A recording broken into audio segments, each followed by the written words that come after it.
Okay, so we came outside because it was a nice day, and the question we want to answer today for you is, how do you know if you have a rotator cuff tear, right? When your shoulder's hurting, you've done something, it's like, oh crap, did I tear my rotator cuff? Everyone knows somebody who probably has and has had surgery, and it's not a good thing, so you want to know. So I'm going to go over about 3 or 4 tests today to give you an idea as to whether or not you should get it checked out. Okay, so the first thing I want to go over is just a little bit of shoulder anatomy. This is our shoulder model. This is the right shoulder. It sits like this. This is your collarbone. The rotator cuff is made up of 4 muscles: the supraspinatus, the infraspinatus, the teres minor, and then the one that sits up against your rib cage is the subscapularis. So we're going to test all, there's basically 3 motions that those do in a sense. We're going to kind of test the teres minor and the infraspinatus work together. We're going to test those 3 groups basically through 3 different tests and motions to see whether or not you have a possibility of a torn rotator cuff. So the first thing I always tell people when they come to me, or let's say I just get a phone call, because that happens too. It's like, oh, Joel, I think I tore my rotator cuff. I'll be like, well, what happened? And if they're just like, well, you know, I've been working out in the gym and it's been kind of sore, and I went to, you know, I'm putting my coat on, it seems like it's sore. It's like, you probably don't have a torn rotator cuff, right? Most rotator cuff tears have to be something fairly spontaneous, especially if you're someone middle-aged or younger, right? Meaning there needs to be something that has some velocity and force behind it to be able to elicit something where I think there was a rotator cuff tear. Here's an example. This is a patient that called us and came to us, and she's like, I think I might have torn it. I'm not sure. I said, come in, we'll take a look.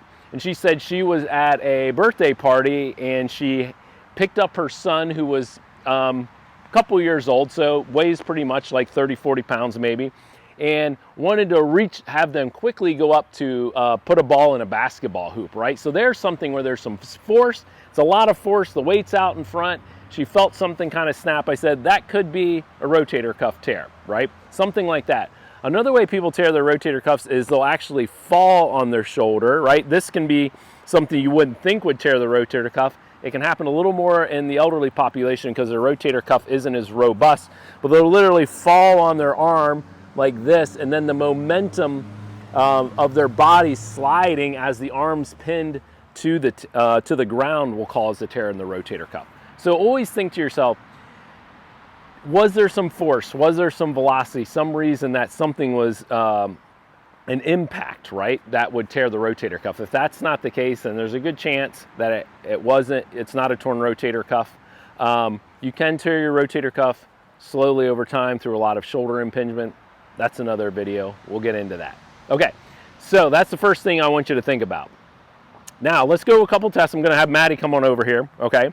So the first muscle that we want to test is the supraspinatus, which lies, so here's her shoulder blade, right here, and then the supraspinatus kind of comes down towards the front. So a real easy way of testing this, and this is helpful if you have 2 people, is just to I would have her hold both arms out like this, about the same, and this is really where the rotator cuff is at a point where you test it directly, and then I would just push down on both of her arms equally, right? And if this left one was torn, she would have pain, and it would just give way, it would just completely go down, right? Like, just with a pressure of like 5 out of 10 on each side, this one would be nice and steady. This one would just go down. Another way of testing the supraspinatus is just to have somebody, and like you may help them if they're like feeling really sore, or you can even do it yourself, is like lift their arm all the way up, maybe lift the other one too, okay?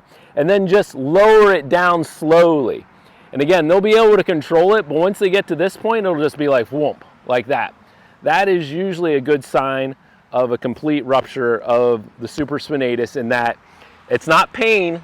There'll be pain involved, but I mean, it could be sore through there. It's just literally like, oh man, I can't even hold it up anymore, okay?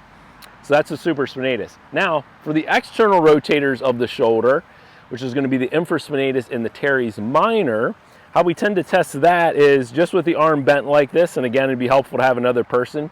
You would maybe test this other side first to see how strong it is. And typically, like, so Maddie really resists me, I can put a ton of force through there and it's not gonna move.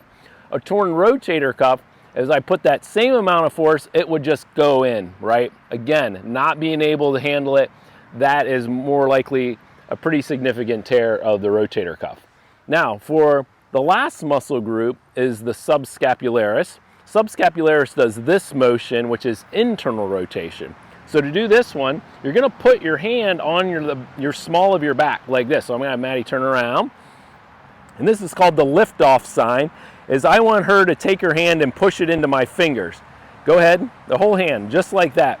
So this is kind of an awkward move in the first place. Hold right there. It's not something you're gonna be super strong with, but she should be able to resist that motion.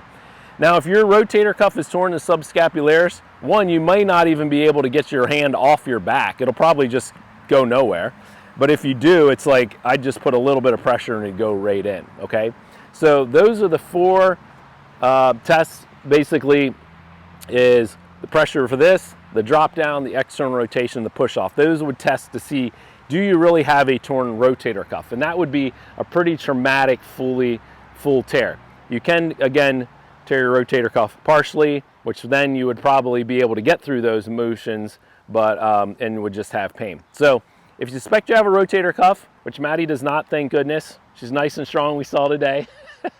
But yeah, if you suspect you have one, have someone help you with those tests, especially if you've done something traumatic, right? Especially if you're like, oh man, I just completely, that was it, that was the one. I think I tore my rotator cuff. Do those tests and that'll give you a good indication as to whether or not you tore it. If you have any questions, please comment below. We'll hopefully have some time to answer your questions. Thanks. All right.